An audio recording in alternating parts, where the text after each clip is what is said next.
श्री जानकी वल्लभो विजयते आत्मानुभूति self realisation channel में आपका स्वागत है।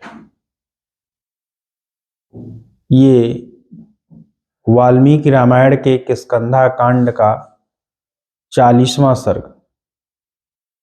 सुग्रीव अपने सेनापतियों को विभिन्न देशों का वर्णन कर रहे हैं, पूर्व के देशों का वर्णन कर रहे हैं। तो शाल्मली द्वीप का परिचय दिया उन्होंने।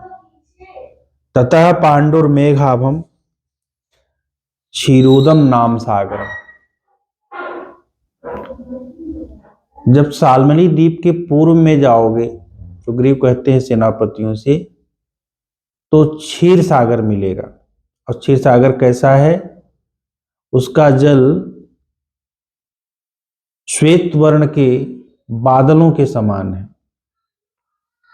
गत्वा द्रक्षत दुर्धर्षा मुक्ताहारम योर्विभि।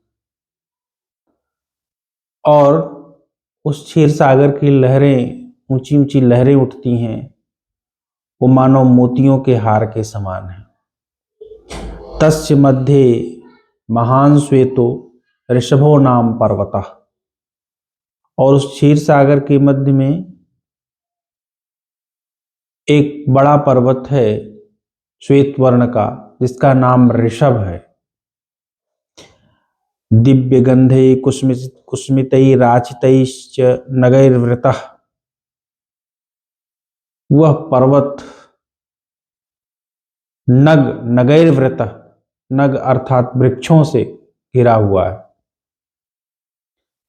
और वो वृक्ष कैसे हैं? फूलों से लदे हुए हैं। और फूल कैसे हैं? उनसे दिव्य गंध निकलती रहती।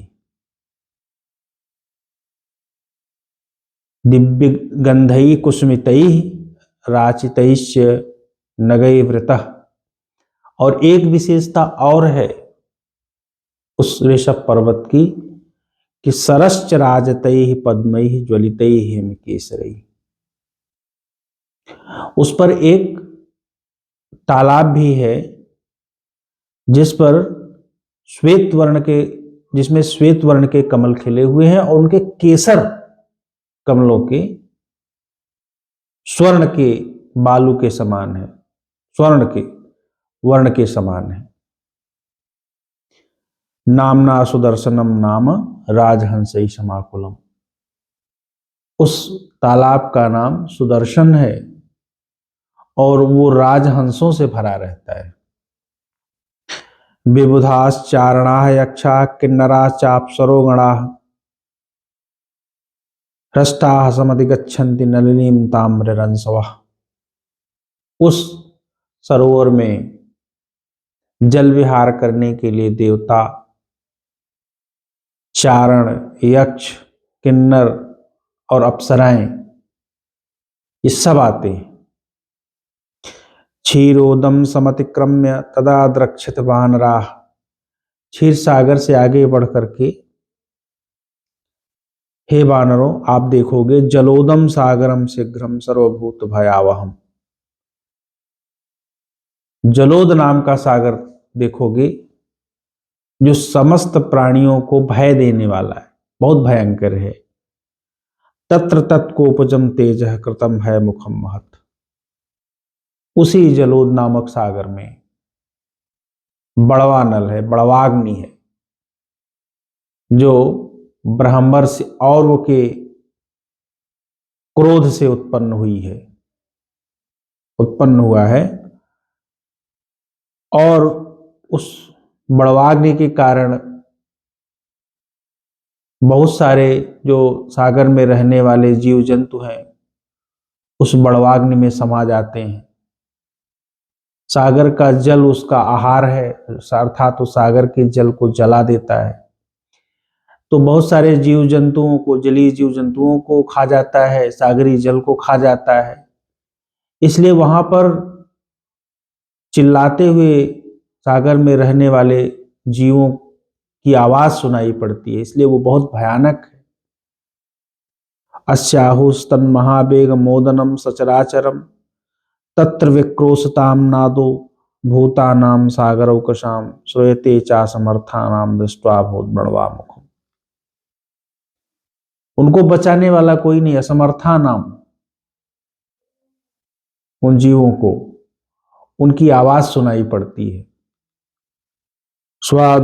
स्वाद उदस्योत्तरे तीरे योजनानी त्रयोदश जात रूप शिलो नाम सुमहान कनक प्रभा। और उसी जलोद नामक सागर के उत्तरी तट पर 13 योजन में फैला हुआ स्वर्ण की शिला से युक्त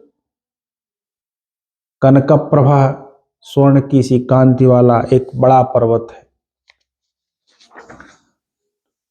तत्र, उस पर्वत पर तत्र चंद्र प्रतीकासम पन्नगम धरणीधरम,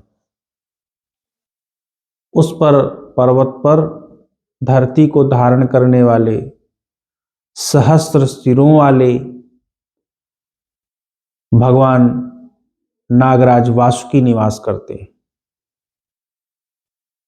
पद्म पत्र विशालाक्षम, उनको अनंत कहा गया, भगवान अनंत निवास करते हैं।